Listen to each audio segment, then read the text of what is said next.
So hi, welcome.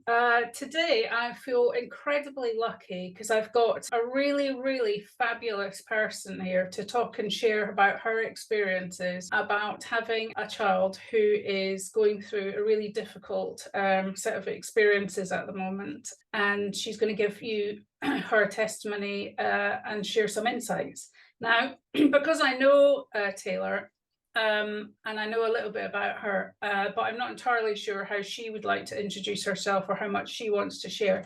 And rather than give a big sort of long introduction about some of the insights that I have about her, I'm going to let her introduce herself. So Taylor, tell us a little bit about you and your story. Okay, hello. I'm Taylor. I'm the mum of two daughters, 12 and 13. I fled domestic abuse from their father back in the beginning of 2018 and was dragged through the family court system, where I lost custody of both my daughters. While they were in the custody of their father, they went through traumatic experiences for the 2.5 years or so that they were with him, 2 years. By the time I got them back home with me, there was some trauma, specifically with my eldest, who's now 13, who suffered sexual abuse and a sexual assault whilst under the care of their father, and has since decided to opt out of womanhood, although she probably doesn't see it like that. She probably more sees it that she is a boy, that she was born a boy, that she's always felt like this. And that's the way that she puts it, rewriting history as they do. But it definitely was not the case. She was very, very girly until she suffered this sexual trauma specifically, and came back into my care because of that.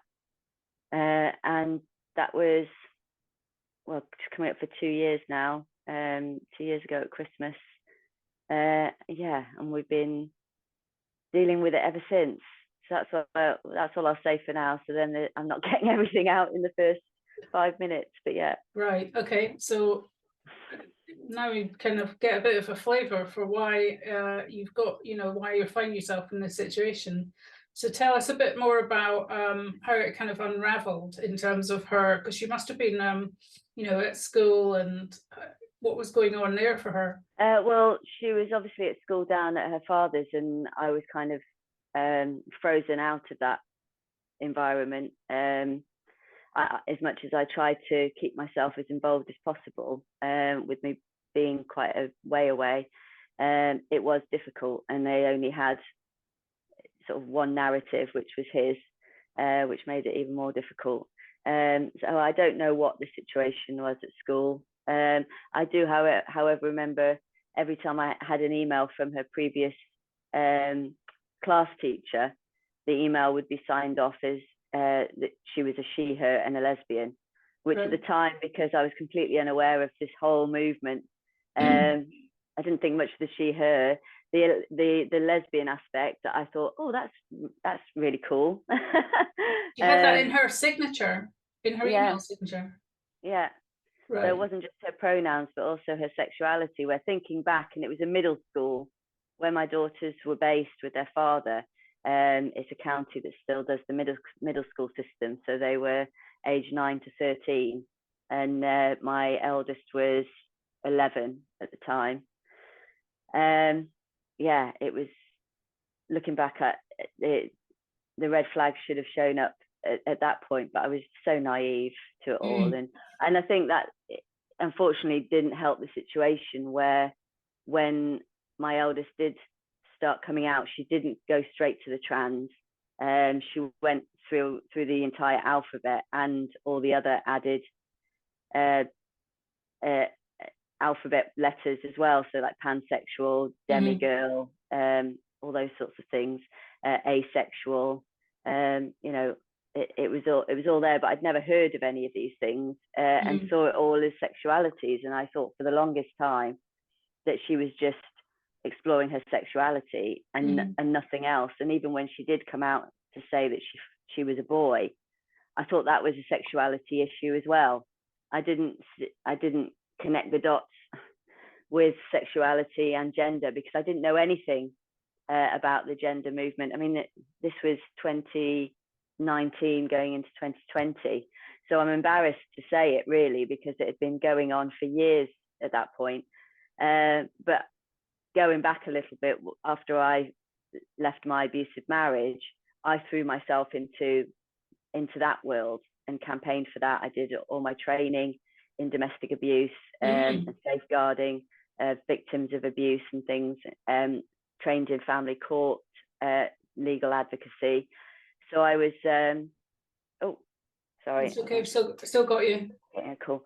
And so that was, I had that tunnel vision really. And although I was very active on social media, I was active under that campaign. So didn't see anything from the so-called gender critical community or the so-called TERF community.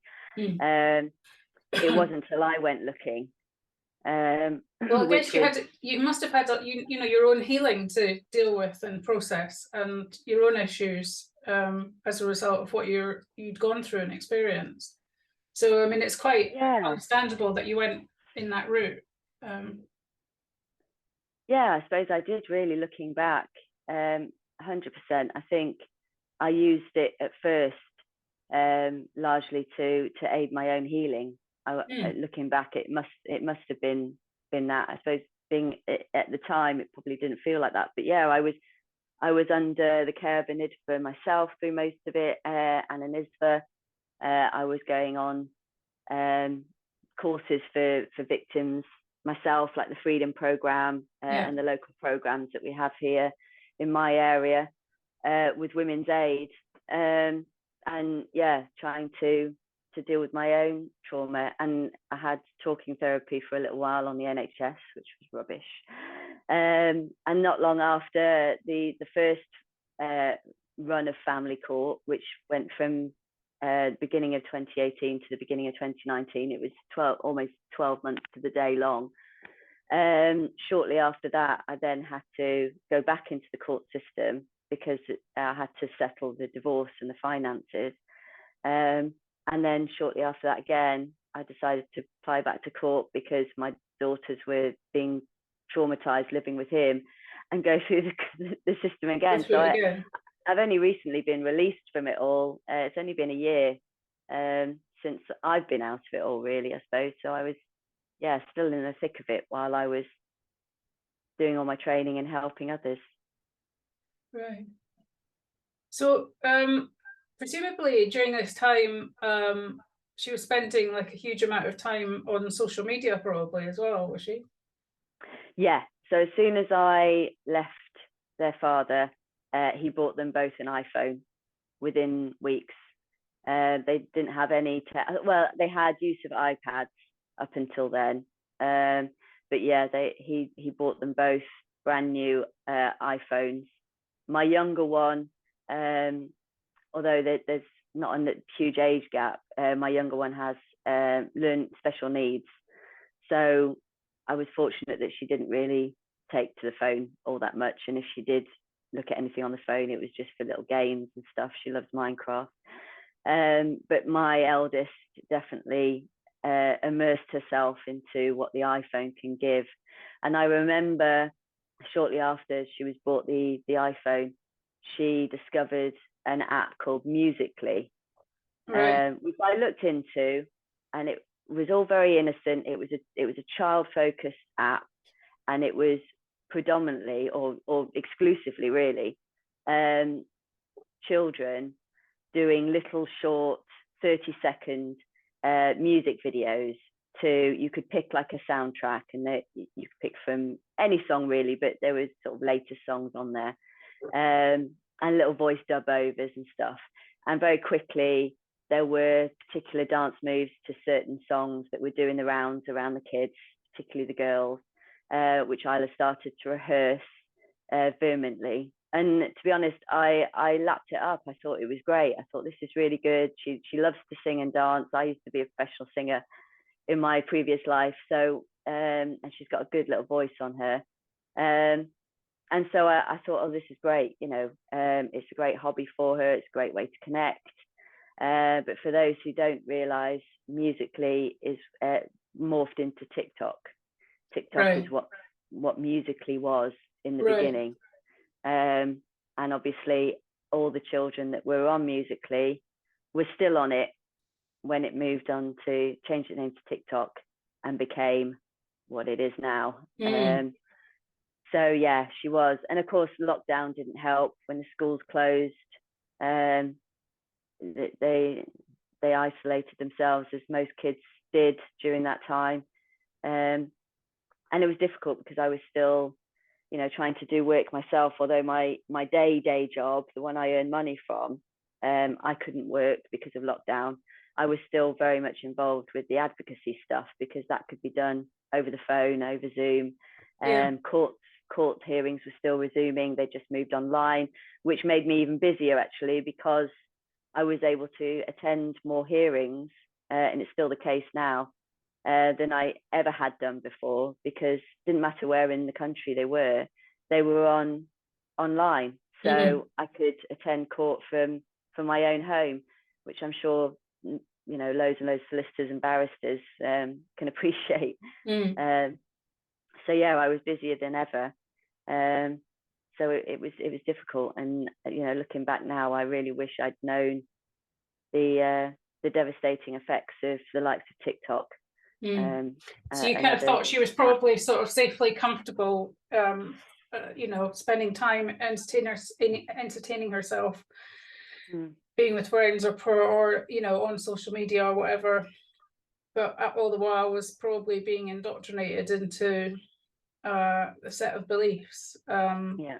And I mean, I don't want to ask you anything that's going to make you uncomfortable, because obviously this is a kind of public arena. I don't want to draw out any information you're not comfortable with sharing. How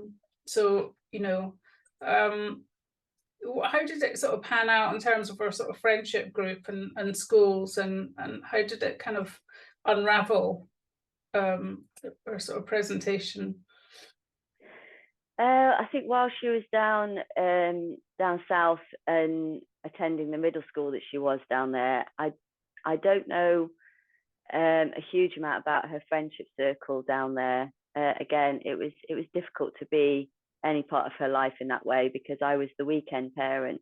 And I live nearly 100 miles away from my ex now. So there wasn't any link, if you like, between her life down there and up here. There were a couple of friends that she had known for years that she still were friendly with, and I knew the parents. But there wasn't anything that really sort of stuck out at the time in regards to a friendship circle. However, during lockdown, her father bought a house with his partner, and they all moved in together during lockdown. And his partner had 3 children of her own, one of which, her eldest, was my eldest best friend. They had been for years, because the mother was actually a former friend of mine, believe it or not. Her middle child was best friends with my youngest, and then she had a younger one.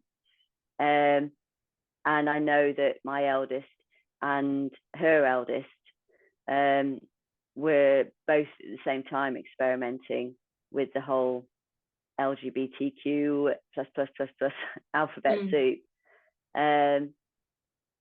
So it was certainly going on under her father's roof with her step sibling. And there was all kinds of horribleness really going on in there.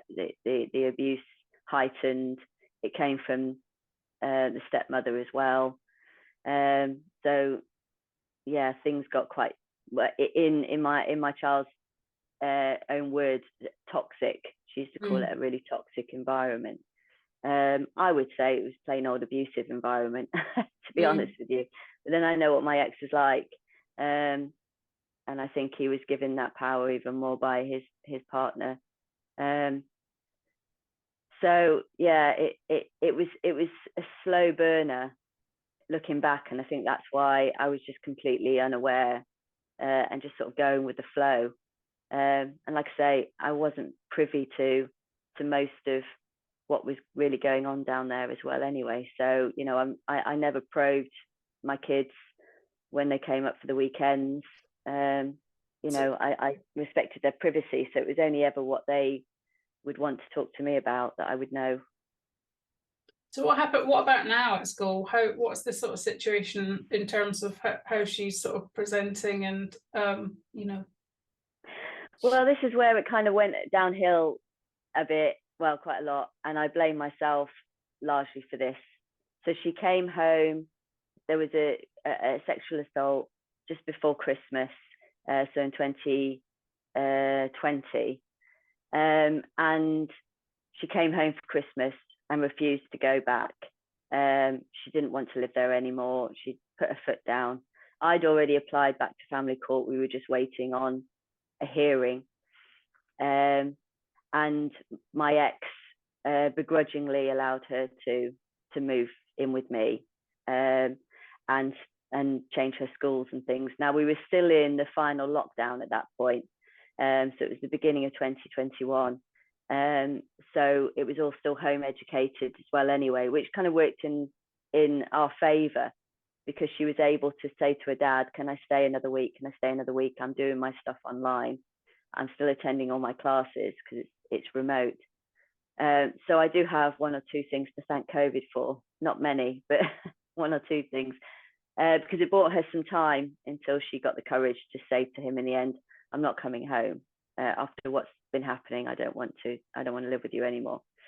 However, during that time as well, she had then come out saying that she was a boy.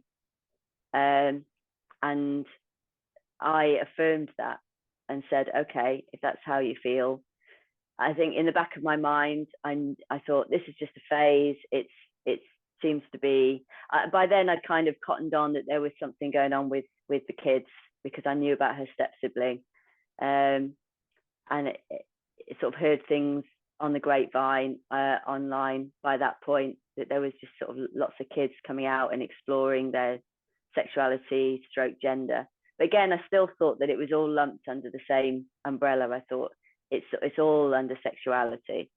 And I just thought, this is harmless, it's just a little phase. But at the same time, I thought she's been through hell, certainly over the last year or so, especially. And so I saw it as a healing process as well. So when I moved her school and got her registered with a school local to me, which she's still at, it's a high school, and she was high school age by then, she was in year 7. I registered her under her boy's name and under he, him pronouns. Well, I say he, they didn't really have that official thing. We're quite lucky with my local school. They're not under the gender woo. But I said, you know, this is the situation. We went in, had a meeting before she started. And I just basically said, you know, this is what's happening at the moment.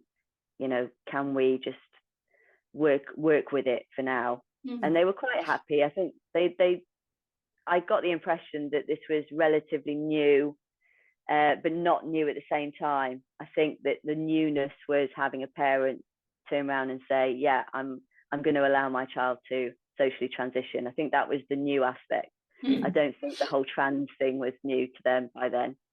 And they asked things like, you know, will she wear the boys' uniform? I looked at my daughter, who was in the same room, and she said no. She was still very much very girly still at the time, but her fashion had changed somewhat. She started wearing like skater skirts, socks that went above the knee, that sort of thing. And I know now that that's very, you know, the anime look. Right. And she was really into anime. I discovered that at that point she was into what's called fandom. So lots of teenage girls get involved with fandom and fantasies of male actors being romantically involved with other male actors. So we would watch like the Harry Potter series at her request, and she would make jokes that Harry Potter and who was the the bad boy. I can't remember. Oh, the one with the white hair. Draco, is it Draco? Draco, Malfoy. Draco. Malfoy, yeah. Was it? That they were in a gay relationship and things like that, and I just thought, Right. okay, that's weird. But then I've listened to a couple of D-trans stories, specifically Helena, and she said that she went down that route as well. But that wasn't until a bit later. But yeah, I mean, sadly, I was still completely naive to it all, didn't have a clue what was going on. I mean, this was about February 2021, February, March 2021. And that stayed the same until I peaked, which was March this year. So it was Right. a year or so she was in school having socially transitioned. So she was making new friends. Thinking about, are they, non-binaries and all the rest of it? No, not really. The school do come across as quite reality and biology based. Now, I didn't really go into it with them any further than, this is the situation, this is what we're going through. If we can all just basically play along, was what I was communicating to them as, this is all very benign, it's all very silly, but but at the same time, I mean, I say silly, but I did take it seriously to a certain extent, but only in as far as that I thought she was lesbian, and that was what she was coming out as, even though she was coming out as a boy. But I took it seriously as far as this was her healing journey, and I knew what she'd been through, and obviously took that extremely seriously, especially being a domestic abuse advocate myself and being a survivor. I took that hugely seriously. So I did take it seriously to a certain extent, but I never believed that she was a boy, obviously, because she's not, she's a girl. And never believed that she would end up being a boy. And I also always thought that she thought the same, because it just wasn't, well, it's not reality, is it? I mean, I find it hard to believe that anyone can actually fully believe. It's like me sitting here now and saying that I'm a man and fully believing it. It's just impossible to me. So we just went on that journey and didn't really say much for the following year or so. Every time I got an official letter home, it was under her boy's name because that's what she was registered as. We did get an early help worker involved towards the end of 2021, because she was self-harming by then. The self-harming started about 4 or 5 months after she'd been socially transitioned. And towards the end of 21, there was also a couple of suicide attempts, nothing serious, a couple of minor overdoses, just what she could find in the house, which was never a lot. So it was, I think the maximum she ever took was about 10 paracetamol. Always it took her to the hospital, obviously, to get her checked out, and everything was always fine. But that had gone up massively. So I reached out to, well, first of all, reached out to my social services, my local authority, who said, well, it's not in our remit. We can't, we're not going to offer you a child in need or anything because there's no safeguarding issues from you as her main carer. They said, well, we'll pass it on to our early help team. So I said, right, okay, no problem. We got this amazing early help worker, absolutely fantastic, and helped us in any way that I needed her to, which meant, and who were they, and who did they comprise? Well, they're like social workers, but not. They still work for the local authority, but they're not medical people, but they're not quite social workers. So it's kind of, it's really hard to describe early help. It's kind of a layperson social worker, I suppose, would be the best way. I also reached out to CAMS at that point as well. We had a couple of appointments under the crisis team because the hospital had called CAMS at our request, mine and my daughter's request, during one of the suicide attempts. I say suicide attempt, I hate calling it that because it wasn't a suicide attempt. but the self-harming really attempts. And yeah, we had a couple of appointments under the crisis team, and then we're just put on the list for core, and then that just went away. But the early help worker that we had, she was brilliant. She could see straight away the situation, but I was still affirming at that point and still taking it sort of relatively seriously. So she did the same. She said, she followed my lead on that. So we were calling my daughter by her boy's name and he, him pronouns and stuff. She would come round and visit both of us every couple of weeks or so. She set up TAC meetings with the school, which stands for Team Around the Child, meetings with the school. So that's when the school became aware of the self-harming, the minor overdoses, and what my daughter was starting to come out with was she was diagnosing herself with all kinds of things like manic depression, anxiety, more TikTok, ADHD, right? She even went down the route of anorexia for a little while, right? Tourette's. She said she for a while. The other one is multiple personalities. Yeah, it was that one. Yeah, there's a lot of that. Yeah, it was a long list of things that she was sure that she had, and as soon as she would bring it up, she would try to identify with that particular issue. Is she on the spectrum? I can't remember if you. No, my younger one is. The younger one is. The school did do a referral for pediatrics, and I had a questionnaire sent to my home, which I filled out completely honestly. And the school contacted me shortly afterwards and said that they'd had a letter through saying that there was no further action to be taken, which didn't surprise me because I still don't think that she is at all. Bearing in mind I have a younger one who has special needs, and there is a huge difference. I think it's all trauma based, to be honest with you, and I think it's all social contagion. She feels desperately that she has to fit in. She's always been like that. She's a people pleaser. She's a follower rather than a leader. And so any social contagion that is going on at any given time, she will latch onto it. And I suppose there is a certain amount, I hate to say it, but of sort of attention seeking as well. Right. Because, it sounds really awful, but, when she was going through everything at her dad's, she was getting an awful lot of attention. But then, so she should have done, because she was genuinely going through an awful time. But I think, and I'm not saying that she selfishly enjoyed it, but I think it was she felt good to have that attention. And I suppose it didn't help, she comes from divorced parents, and lived with her dad, and for a large amount of time a stepmother figure as well, and probably didn't get a lot of attention down there. There was suddenly 4 other children in the household, 2 of whom have special needs, and she wasn't having a good time of it.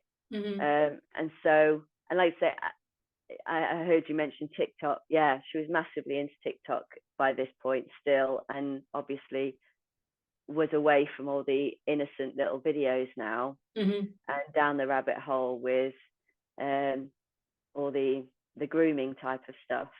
Does she binders? Did she get into having a binder? Yes, so she requested a binder. I was on a couple of support pages, support groups, should I say, on Facebook by this point, but they were affirming support groups. They were, parents of LGBT kids, and it was about, swapping advice on, puberty blockers, hormone stuff. What were they like? Were they? They were really quite nice and friendly when I was still affirming my daughter, and I remember posting on there. I didn't post on there very often, but I did post on there about the binders, and they gave me links to a website that specializes in binders, which is called GB2 or something. Yeah, that's the one that most of them use. The kids recommend And it to one another on Reddit and all over the yeah, place. Yeah. so I did. I mean, they sold out of the one she wanted in her size for ages, but for about 3 or 4 months. But then I got an email through saying that they'd got stock back in, so I ordered one. So yeah, I did do that, and she did bind for a period of time. She probably got it about the end of the summer, beginning of autumn 21, and I peaked in March 22. So for that 6-month period, she had a binder, and I allowed her to use it. How did she have any side effects or difficulties with it? Did she I told don't you? think she did. Certainly not at first. But there was also at the same time. So there's a lot of information to take in, I know, and talk about. But at the same time as well, she had started her periods and found that really, really triggering. And so we went to the GP, and the GP put her on the combined pill, which she took all the time. She didn't take a break. She took it constantly to stop her periods. And when she went on that, quite quickly, her body changed massively. She put on quite a lot of weight, which she still carries. Right. Her breasts got a heck of a lot larger. I mean, I don't know how her body would have gone if she hadn't been on these tablets, obviously. So I can't categorically say it was the pill, but her breasts increased in size very rapidly, and her hips widened, her bum got bigger. All the things you didn't want to happened in quick Exactly. succession. Yeah. I know, it's crazy. So in the end, they took her off the combined pill and put her onto the mini pill, the progesterone only pill. And she took that constantly. But so yeah, I think she found the binder quite uncomfortable quite quickly, but she'd only wear it for sort of a few hours a day, mainly sort of through school really, and then would take it off after school. But she never really complained to me much about it, if there were any side effects that she didn't like. But then I don't know whether she would have done, because she wouldn't have wanted to alert She me was, to that's how she was getting to into any it. Yeah. issues. So Yeah. what is your kind of, where do you think you're at now? That she's at.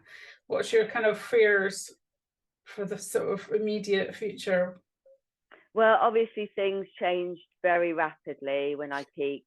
So what happened was she started talking to me more and more, and I started seeing it on the Facebook groups that I was in, to be honest, more and more about wanting to go on to these so-called puberty blockers, which I'd never heard of them, obviously, at first. And then I was only hearing what she was telling me and what I was reading on these support groups, and that was that they were reversible, they were completely safe, they just pause puberty until the child can sort of deal with things. But there was still something in the pit of my stomach. I thought, no, she needs to go through all of this. I don't mind stopping the periods and stuff, but she needs to be able to go through everything naturally. There was always that instinct, even before I really knew what puberty blockers were.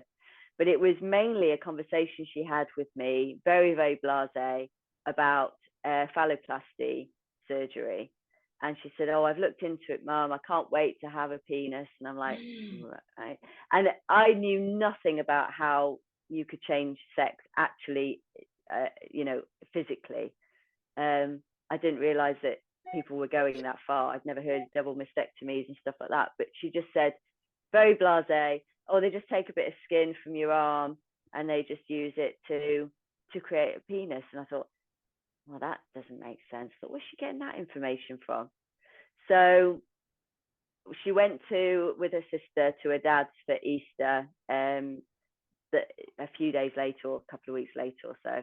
And I decided to do some research. So for the first time in ages, I used YouTube for something. I'd never used it before in this way, only sort of music videos and little clips or something, or cat videos. And I typed in trans woman, or or something along those lines, very similar to that. So I didn't even go down. I'd still never heard of TERFs and gender critical stuff. And Blair White came up, and his channel, and his latest video at that point was talking about Leah Thomas winning the swimming, and that piqued me immediately. First video, I didn't realize at the time, but the penny dropped, and I was like, wow. So I immersed myself in everything Blair White had to throw at me, and then I sort of moved on from there. I discovered Magdalene Burns, and then Kelly J. You can't go wrong with a bit of Magdalene. I know. If you want to get to the top of the hill, that's the way to go. Yeah, I remember I then went on Twitter and started looking up handles of these people, and I found who I thought was Magdalene Burns, because there's someone who's got a handle similar, and her picture. And I tweeted at her and said, I've been watching your videos, but you don't seem to be posting anymore. Why are you not posting? Because you're amazing. And then I found out that she'd passed away, cried for an unusual period of time for someone I'd never met and only watched about 10 or 12 videos on, and went back and deleted that tweet very, very quickly, because I felt you made an emotional connection with someone who gave you a bit of salvation, which is fairly understandable. Yeah. But of course, by the time my kids came back after the Easter break, I had a very tough decision to make. I also contacted our early help worker at that point as well. We had a massive conversation, and she said, she agreed with me and said, look, we all did what we needed to do. And I think, the way you were handling it was fantastic. And there was no other real way to handle it at that point. Said, but I agree with you. I don't think that your daughter's a boy at all. And, so I said, right, we need to bring this back to reality. However way we can, we need to bring this back to reality, but we need to do it slowly but surely, because we're dealing with a fragile person here. And she totally agreed. But then sadly she had to drop us shortly after that, because she'd already asked for 2 extensions from her boss to stay on our case, if you like, and her boss just wouldn't allow her to stay with us. She said, there's nothing more we can do. You're doing an amazing job. She said, I'd love to stay and carry on supporting you, because you're amazing. We'd really formed a great connection by that point. We were almost friends. It was strange. But she said, officially and professionally, I can't justify it to my manager. So sadly, who did you find did you find anyone in the well, I carried on. Yeah, well, by this point I started to question things on the Facebook group, and I was called transphobic. That was the first time I was ever called transphobic. Didn't know what that meant. And I was banned from one group. I was kicked out. The other one, I started to be a little bit more careful again, because I thought I don't want to get kicked out. But I also found another group, which I'm still in now, which was founded by one of the founders of Partners for Ethical Care. Her name, over in the States, her name is Jeanette Cooper, an amazing woman. She went to some of the speakers' corners in America that Posey was doing. She's based in Chicago.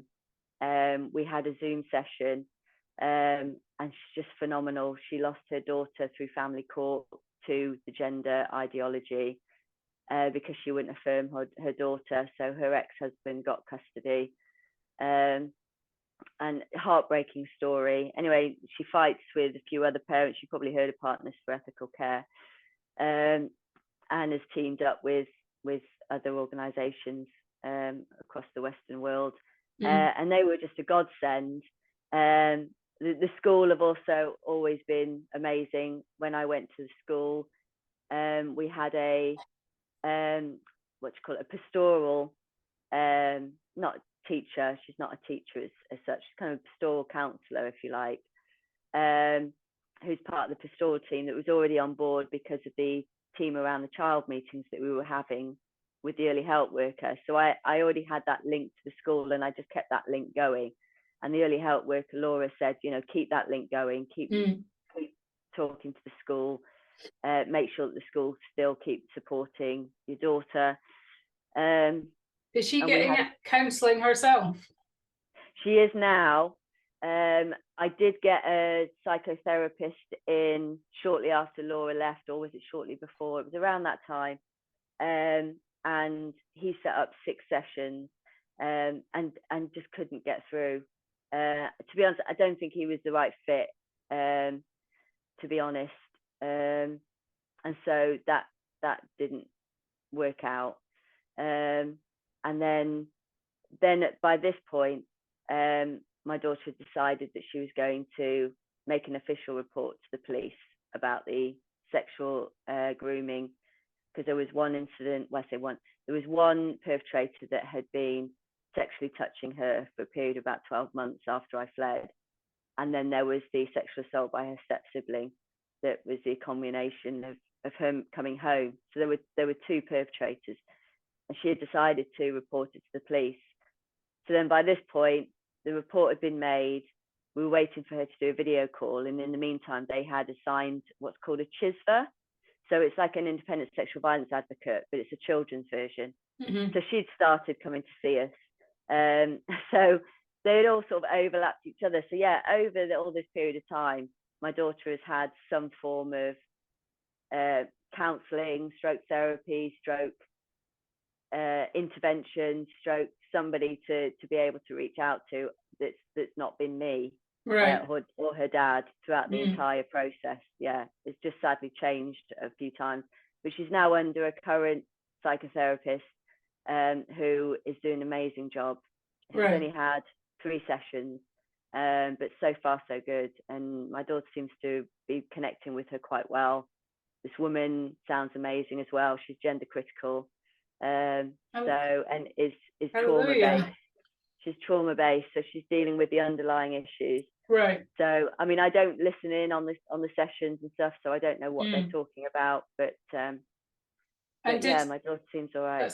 That's amazing. I think I'm really pleased, you know, that she's got. I mean, obviously it's a long journey, but I'm glad she's got someone at the moment.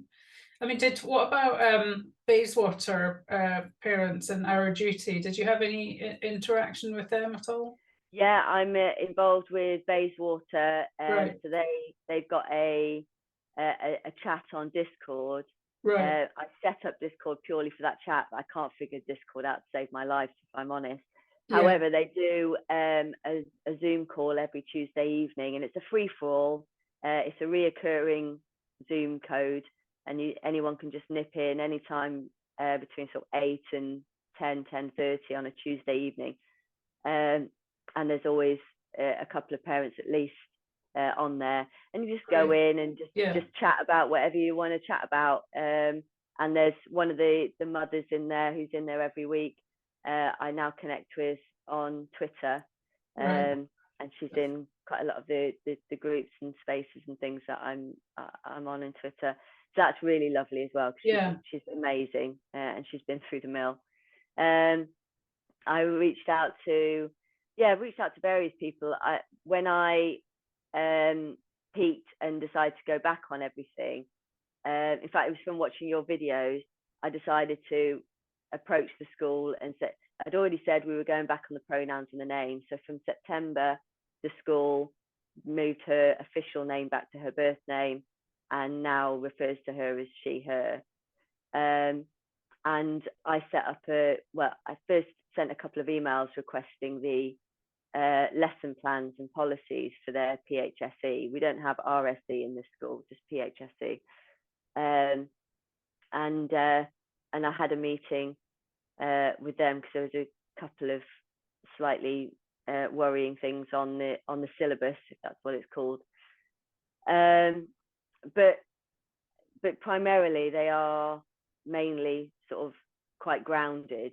I wouldn't necessarily call it gender critical as such, but they're quite grounded. But I had to send them all kinds of things. I sent them the learning pack that that Transgender Trend has on their website, which they thanked me for and said, oh, this is brilliant. The one thing that they said in the meeting was, we're kind of just flying by the seat of our pants, because we're not getting anything from the government on how we're supposed to be doing this. Yes. And they're not working, this particular school aren't working with any third parties, they're doing everything in-house, which Oh, is a blessing, interesting. I think. Yes, that is a blessing. So there's huge scope to you know, and that shows great promise that you can get in there and bring them up to speed on the bigger picture. Yeah. Well, and you seem to have within the gender critical sort of movement of women and, you know, some men, you've obviously sort of found some support and camaraderie and friendship and you know, bonds. I mean, that has that been a sort of helpful part of your process and in terms of helping to get you restore some sanity to the whole madness that you're living? Definitely. Yeah. I mean, I am, some people would say I'm a pain. My kids say that I'm a pain. I'm a talker, I'm a doer. I'm an obsessive type of person. I wouldn't call it OCD, but I am. I jump on things. So when I, you know, got involved with the domestic violence campaigning and that side of things, I really got my teeth into it. And I had skin in the game as well, I suppose. So it was, you know, it was for selfish reasons, as well as suddenly I found this community and this situation that I never thought I would find myself in, because it wasn't really until, by the time I left my ex, I obviously knew I was in a domestic abuse marriage, but I didn't know to what extent it was until I reached out and sort of met others and helped others and spoke to other professionals and things, and started doing a lot of the training myself. And it's the same with the gender critical movement. Yeah, I definitely found my tribe. I'm not somebody who can stay quiet about anything. If I've got a passion about something, I will be. I'm always one of those where I don't ever want anything that ever happens to me or anyone close to me to be in vain.